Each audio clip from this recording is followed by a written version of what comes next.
అందరికీ నమస్కారం. ప్రకృతి ఇచ్చే స్వచ్ఛమైన పానీయం అంటే మనందరికీ గుర్తొచ్చేది కళ్ళు. కానీ అది మన దాకా రావడానికి గీత కార్మికులు పడే కష్టం అంతా ఇంత కాదు. ఈ రోజు మనం వరంగల్ నక్కలపల్లి ప్రాంతంలో ఉన్నాం. ఇక్కడ సత్యనారాయణ గౌడ్ గారు తన కన్నతల్లి చెట్టు నుండి కళ్ళు ఎలా గీస్తారో మనకు లైవ్ లో చూపించబోతున్నారు. నమస్తే అన్న. నమస్తే తమ్ముడు. అన్న, ఈ చెట్టుని మీరు కన్నతల్లి చెట్టు అని పిలుస్తుంటారు కదా, ఎందుకని? దీనికి ఉన్న ప్రత్యేకత ఏంటి? నాకున్న చెట్లలో ఇదే నెంబర్ 1 చెట్టు తమ్మి, కన్నతల్లి తాడి చెట్టు. అన్న, గూగుల్ మ్యాప్ లో కొట్టి వస్తుంది. ఇదే తమ్ముడు మన కన్నతల్లి తాడి చెట్టు. మనకు అన్నం పెట్టేది ఇదే. ఈ చెట్టు ఒక గోలెలినా కూడా ఖచ్చితంగా 3-4 లీటర్లు కలబారుతుంది. మన తిండికి డోకా లేకుండా చూస్తుంటుంది. అందుకే దీనికి కన్నతల్లి తాడి చెట్టు పేరు పెట్టిన. చూడండి, ప్రాణాలకు తెగించి ఎంత నైపుణ్యంతో సత్యనారాయణ గారు చెట్టు ఎక్కుతున్నారు.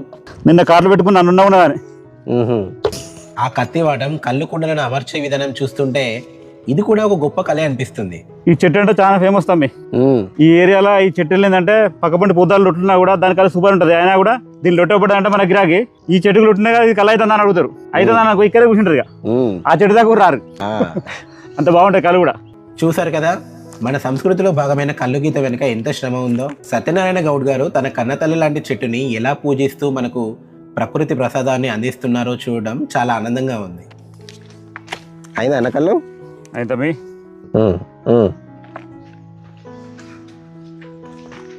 బా సూపర్ ఉన్నానా.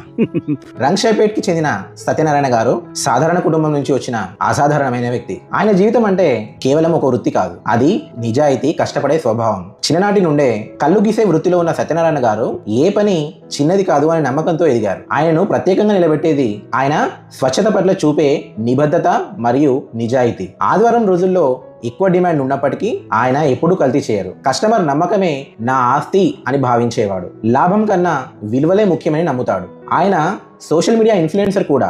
యూట్యూబ్, ఫేస్బుక్ మరియు ఇన్స్టాగ్రామ్ ద్వారా గౌడ వృత్తి గౌరవాన్ని పెంచుతున్నారు. తన వృత్తిని సమాజానికి గౌరవప్రదంగా చూపించాలని ఆయన లక్ష్యం. ఆ లక్ష్యమే ఆయనను నిజమైన మార్గదర్శకుడిగా నిలబెడుతుంది. ఆయన జీవితం మనకు చెప్పే సందేశం ఒకటే: నిజాయితీతో పనిచేస్తే ఎంత చిన్న పనైనా గౌరవం తప్పకుండా వస్తుంది. అలాంటి వ్యక్తి మనతో పాడ్కాస్ట్ చేయడానికి మన ముందున్నారు. నమస్కారం. చాలా